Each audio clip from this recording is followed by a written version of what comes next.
За өнөөдөр халан гадна хайрын дотроо ангуучдын корпусын номер 2 хашира Шинасагава Санамийн тухай ярина.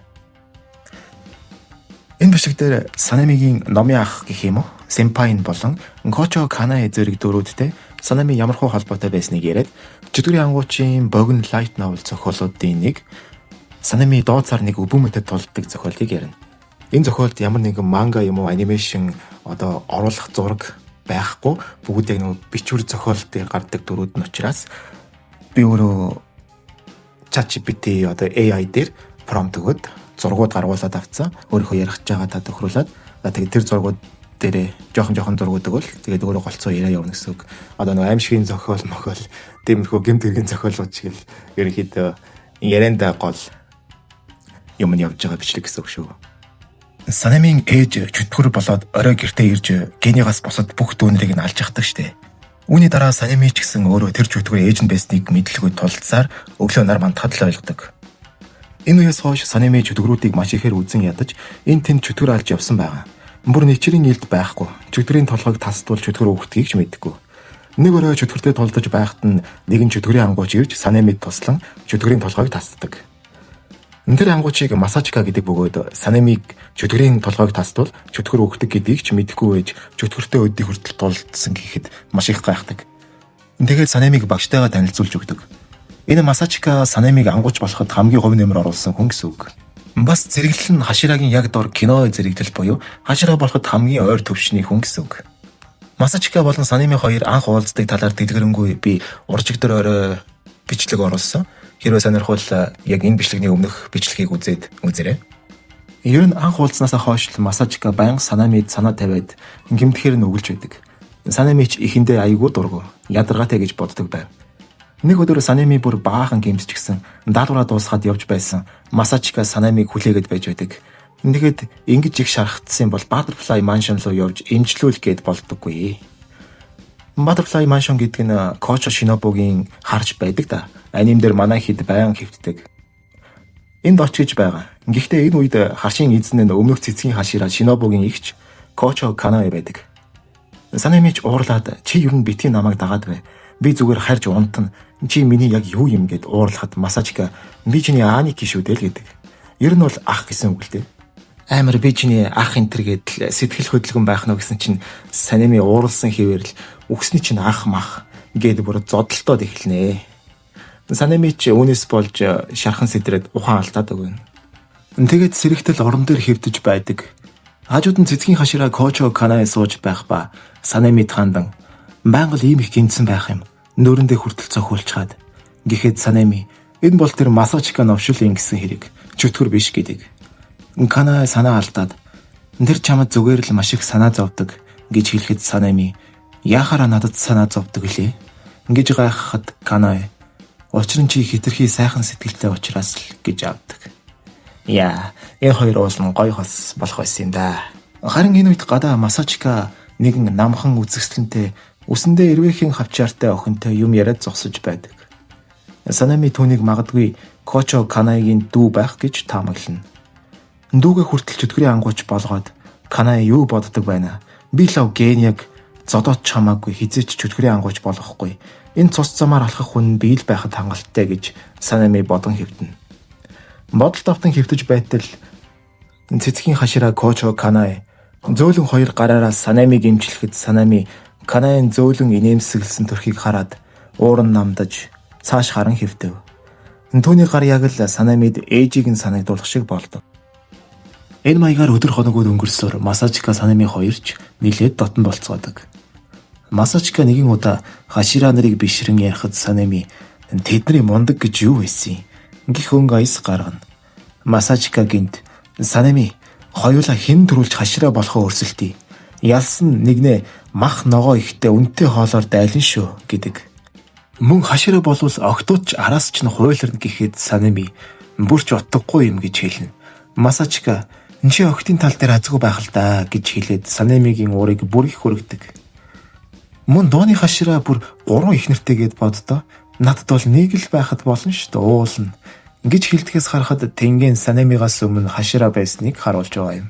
Цаг хугацаа чинлээд өнгөрч тэд хоёул кино буюу хашира болоход одоо ганцхан алхмал дутуу зэрэглэлд хүрсэн байв. Мөн Санами Масажикаг үргэлж тэр новш эсвэл тэр гэж овгоор нь дууддаг байсан ч нэрээр нь дууддаг болов. Үүнийг нь анх удаа сонсоод Масажика бэлтгэл хийж байсан модон сэлмээ хүртэл унгааж маш их баярлдаг. Нэг өдөр тэр хоёр доожо дээрээ бэлтгэлээ хийж дуусаад хамт нэг даалгавар томилогдсон тухайгаа ярьцгаана. Тосгоны гадна эзгүй харшаас олон хүн алга болсон бөгөөд бүгд хүүхдүүд гин. Санами үүнийг сонсоод нас барсан дүүнрээ дурсдаг. Энэ даалгаварт олон ангуучид явсан ч гэсэн 3 л эргэж ирсэн бөгөөд бусад нь юу тохиолдсныг мэдэхгүй. Мөрд чөтгөрч олж хараагүй гэж нөгөө 3 нь мэдүүлсэн байна. Хэрв Санами Масажика хоёр ч гэсэн бүтлгүйтэл энэ даалгаврыг Хашира нарт даатгана гэв. Санами харин Хашира эдэр хамаагүй. Миний өмнө гарч ирсэн чөтгөрийг би өөрийн гараар ална. Явцгаая Масажика гэж хэлв. Масажика ч гэсэн инээмсэглэн хоёулаа энэ даалгавар дээр ч гэсэн өрсөлдөе. Бид 209 удаа өрсөлдөж би 159 удаа, чи 42 удаа ялж 6 удаа тэнцсэн шүү дээ гэхэд Санами тэнийг юм. Эсэргээрээ бидтэйгээд тэд хоёр хөгжилдөв. Даалгаврын өдөр. Тэр хоёр нөгөө харшид ирэхэд цаанаал жихүүц төрөлм харанхуй уур амьсгал мэдрэгддэг. Санами дотогш орсон даруйд маш хурд сонин үннэрт автана. Масажикатай ярих гэсэн боловч Масажика алга байв. Санами буцаж хараад хайсан ч тэр байсангүй. Энэ үеэр нууцлаг байдлаар Санамигаас салсан Масажика ч гэсэн Санамиг хайж харшиг нэгэнгүй самансан ч юу ч олсонгүй. Юу болоод байгааг Масажика ойлгохгүй зогсож байтал түүний араас энд юу хийж байгаа юм? Залуу хүү минь гих хоолой сонсогдов. Масажика сандран эргэж хартал нэгэн өвгөн байдаг ба тэрээр энэ харшид ямар нэгэн хүмүүс ирэхээс сэргийлж мандаг бололтой. Тэрээр өмнө нь энэ харшид Яй гих эмэгтэй нөхөр болон Сай гих охинтойгоо хамт амьдардаг байсан талаар хэлж өгдөг. Гэвч Яй нөхөр голд унан живж нас барсан ба охин Сай нь өвчнөөр өөд болсон. Охиных нь шарил учир битүүлгээр алга болсон талаар ч хэлж өгдөг. Үүний дараа Яй гих эмэгтэй ор сургаггүй алга болсон байна. Масажика энэ үед тэгвэл тэр Яй гих эмэгтэй чөтгөр болж Санамиг хулгайлсан байж магадгүй гэж боддог. Харин энэ үеэр Санами хуучин харшийн дотор явж байгаад хар үстэй эмэгтэй болон игнүүлэн хөвтүүлсэн 6 хүнийг олов. Тэдний 4 нь хүүхэд, 2 нь чөтгөрийн ангууч байсан ба 2 хүүхэд, 1 ангууч нь аль хэдийн нас барсан байв. Мөрч жигшмээр эвгүй зүйл нь тэр эмэгтэй маш эвгүй байдлаар шархтсан амьд хүмүүсийг асарч байв. Эмэгтэй Санами руу эргэж харахад түүний улаан нүдэнд доод сар нэг гэсэн бичээс байх болно. Санами уур хилэндээ автан дүнтэй тулдахаар бэлтгэв. Доод сар нэгийг Убүмэ гих ба Санами Убүмэг толгойг нь таслахаар дайрсан ч Санамигийн дайралтыг Убүмэ ганц гараараа л хаадаг. Дайралтыг нь амархан гихч нь хаасан Санами гайхсан ч түүнээс Масажика хаан байна гэж асууна. Убүмэ би түүнийг суллаад явуулчихсан. Чи энд үлдвэл тэр зүгээр гэж худал хэлв. Мөн Санамигийн хацрыг зөөлхөн илээд магадаа хүчирхийлэлт өссөн хүүхэд байна гэж энэрэнгүй өрөвч хандлага гаргах нь Санамигийн уурыг маш их хүргэв. Санами дахин нэг удаа илдээ савхад хүүхэд ээж рүүгээ дайрч болдоггүй юм гэж Убүмэ хэлв. Гинэ төрөө бүхэлдээ өөр болж ханнууд мах цус уулж хувирдаг. Убүмэ энэ харш одоо миний ходоод та нар бүгд миний ходоод нь байгаа гэж хэлээд өгсөн 3 цогцыг өөртөө шингээв. Санами түнд ихийн дүрд орж жүжиглэхээ боль гэж хэлэхэд Убүмэ би нас барсан охиныхоо оронд хүчирхийлэлд өртөж буй хүүхдүүдэд ээж нь болохыг хүсдэг. Жүжиг биш гэж хэлв. Энэ үед амьд хэвтэж байсан ангууч Санамигаас тусламж хүсгэд Санами түүнийг таних бөгөөд эцсийн шалгалтанд өмнө нь Санамитай хамт орсон жүтгэрийн ангууч байдаг. Гэвч Убүмэ уурлан ээжтэй талархдаггүй амтан гээд жүтгэрийн ангуучийг тэр дор нь алж орхидог. Санами цочролд орж чамайг хараал идэг гэж хашгираад маш чангаар орилдог. Тэр бол өөрийгөө ээж гэж нэрлэсэн галзуу амтан байв. Энэ үед Масажика нэгэн толтой шүүгээг олох ба дотор нь цусаар бичигдсэн захидал байхыг уншина. Энэ захидал алга болсон эмэгтэй Яйгийн охин Саягийн бичсэн захидал байх ба нөхөр нь усан живж өгөхгүй үнэндээ хүчирхийлэгч нөхрөө Яй өөрөө алсан болохыг мөн Саягч бас ээж Яй нь өөрөө алсан болохыг мэдэж авна. Сай өвчтөе охин байсан ба ээж нь түүнийг асардаг байсан ч гэлээ өвчтөе охиноо асарч тордохдоо донтож албаар өвчнийг нь идэгээдэггүй зовоодог байсан ба зугтах гэж оролдох үед нь охиноо алсан байна. аимшигт үннийг мэдээд Масачика гонигт автаж байсан ч толны тусгалд Санамиг олж хардаг. Толны тусгалд харахад Санами Масачикагийн ард ямар нэгэн зүйлтэй тулдаж байх бөгөөд тэр нь хий үзэгдэлтэй буюу ямар ч юм байхгүй газар руу сэлмээ завцаар байдаг.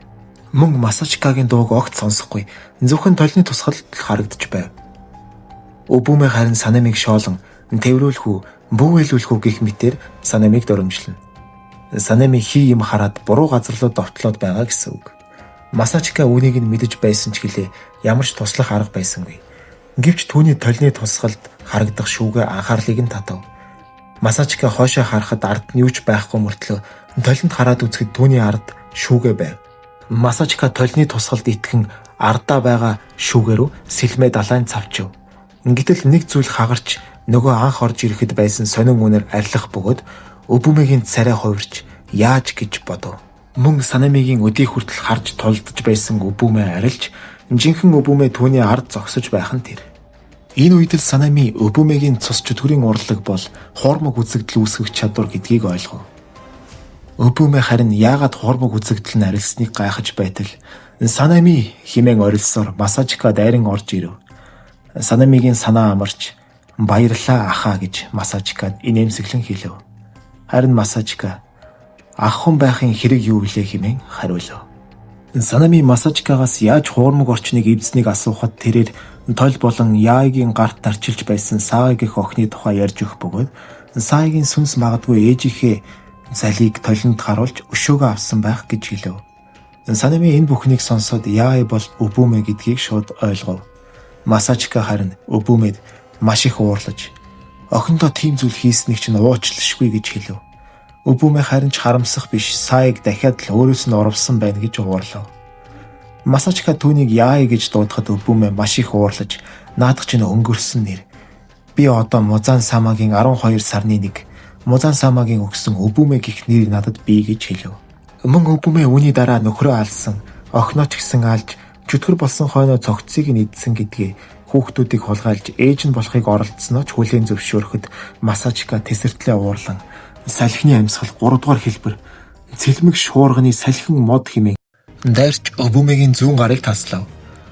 Убүмэ харин гараа дахин ургуулад хичнээн тасалсан ч ингээд л амархан ургачихна гэж бардамнан хэлв. Санами хариуд нь идэхээс ч өмнө хэдэн хэсэг хэрчээд өгье гэж хариулна. Санами салхины амьсгалыг угсраа дараалуулан хийсэн ч Убүмэ бүгднгээс нь амархан бултаж хааж байв.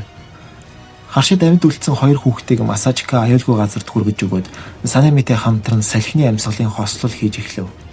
Тэд хоёул Убүмэгийн толгойг онилон довтлох үед Убүмэ Санамигийн хоолойг шүргэж цээжинд нь хүнд бэртэл өгөхийн хажуугаар Масачикагийн толгойг хүнд бэртэв. Масачика манаралт авч байх хооронд Убүмэ түүний цээжийг нэвт сүлбэх гэсэн боловч арай хийм бултаж чадав. Ингэсэн ч Убүмэ хурц хумсаад илгэн Масачикаг алах гэж оролдоход Санами салхины амьсгал 4 дугаар хэлбэр өсөх элсэн шуурга хэмээн довтлох гэсэн боловч шархан сэдрэн цус алтан доош унав. Энэ үед Убүмэ гинэт зогсов. Учир нь Санамигийн цус бол ховор Маречи цус байв. Убүмэ үүнийг мэдрэн Санамигийн цуснаас 7 амсмагцаа Санамиг илүү их хүсч түүнийг өөрийн хүүхэд болгохоор дахин оролдох гэсэн боловч тэр даруй толгой нэргэв. Учир нь Санамигийн цус чөтгөр хүчтэй байх тусам илүү ихээр хүчтэй нөлөө үзүүлж манаргадаг байв. Энэ үед Санами Убүмэг алахыг оролдсон боловч Убүмэ арай хийм бултаж амжина. Санамигийн дайралтаас бултаж чадсан ч гэлээ Масачика ч мөн адил шархаад исэн босч ирээд салхины амьсгал 3 дугаар хэлбэр цэлмэг шуурганы салхин ингээд Убүмэгийн толгойг цавчхад нэгэн алхам дутуу байх үед Масачикагийн ард Убүмэгийн хулгайлсан охтын нэг зогсож байх бөгөөд ээчиг минь битгий алаач гэж гуйв. Масачика гайхан сандрах үед Убүмэ охиныг урдаасаа авч шийдэн Масачикаг нэвт сүлбөв. Убүмэ Масачикаг шоолон чи тэр охинтой цуг намайг цавчих ёстой байсан юм гэд биеийг нь газарт шидэв. Гэвч яг энэ агшинд Санами салхины амьсгал ашиглан Убүмэгийн толгойг тас цавчин асар их гуниг уур хилэнгэрийн хашгираан гаргав. Убүмэний тасарсан толгойд ч түүний хуурамч инээмсэглэл хിവэр байх бөгөөд энэ нь удалгүй сарнин тоос болон одно. Эцэст нь доод сар нэг устлаа. Тулаан дууссаны дараа Какуши нар ирж Обумегийн шидэж орхисон охиныг аврав. Гэхдээ Масачика амьдрах боломжгүй болсон байв. Тийм учраас түүний эцсийн мөчийг илүү амар амгалан байлгахаар Санамиг л зөвхөн түүнтэй үлдээв. Масачика Санамид хандан охин яасан бэ гэж асуухад Санами тэр аврагдсан гэж хэлдэг. Өөрөөсөө ч түрүүнд охины санаа зовж байгааг хараад Санами тэнэг амтан хэмээн бодно. Охин аврагдсныг сонсож санаа нь амарсан Масачика Санамид хандан битгий үхээрээ аз жаргалтай байгаарай гэж сүүлийн үгээ хэлээд амьсгал хураав. Санами түүнийг тэврэн тэсэлгүй нулимс унгана. Энэхүү энэ үйл явдал дууссаны дараа Санами салхины хашираа болсон ч найзыгаа ахыгаа алдсан шархан эдгээгүй л байв. Зэ арай гэж л дууслаа. Ямар нэг манга анимашн дөрүүдийн зурагч байхгүй болохоор ерөөхдөө бас жоохон хэцүү байлаа. Нэг нуршуу санагдсан байх. Гэхдээ аль болох товчлоод байгаа нь шүү.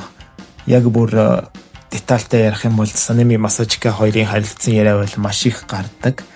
Угаасаа л одоо бичгэн зохиол учраас харилцан яриан дээр л хамаг юм өрнөн. Тийм учраас аль болох хасаад явсан. Надад энэ зохиол дээр Санами болон Кочо Канаигийн харилцан яриа үйлдэлүүд их хөөрхөн санагдсан. Би угаасаа энэ Санами Канаи хоёрыг айгу дэмждэг байхгүй юу? Яг угаасаа бүтэхгүй болсон хосооч гэлээ. Доoma бороогоос олж явахгүй юу? Канаиг алаагүй байсан бол Санамитэй бүтгэж байсан юм билүү? Шинобу Кио хоёроос байна. Шинобуг Доoma алаагүй байсан бол бас л энэ хоёр бас хосоод болох байсан ч юм билүү ёо. Гэхдээ Доoma бүр нэг хайр дурлалын харгай байдаг настай бодоод исэн чи. Ер нь л Кочо гэр бүлийг муухай самарсан л да. Доомач. За тэгээд Масачика Санами хоёрын харилцаа бас их хөөрхөн. Ерөнхийдөө энэ хоёрын тухай л зохиол л доо. Доод сар нэг ч гэсэн үнэхээр сэтгцийн өвчтэй зөвүүн дүр байсан. Санамигийн цус онцгой биш байсан бол ялахгүй ч байж мэдэх байсан байх шүү. Ер нь бол нэлээд хүчтэй доод сар байсан гэж бодогдсон.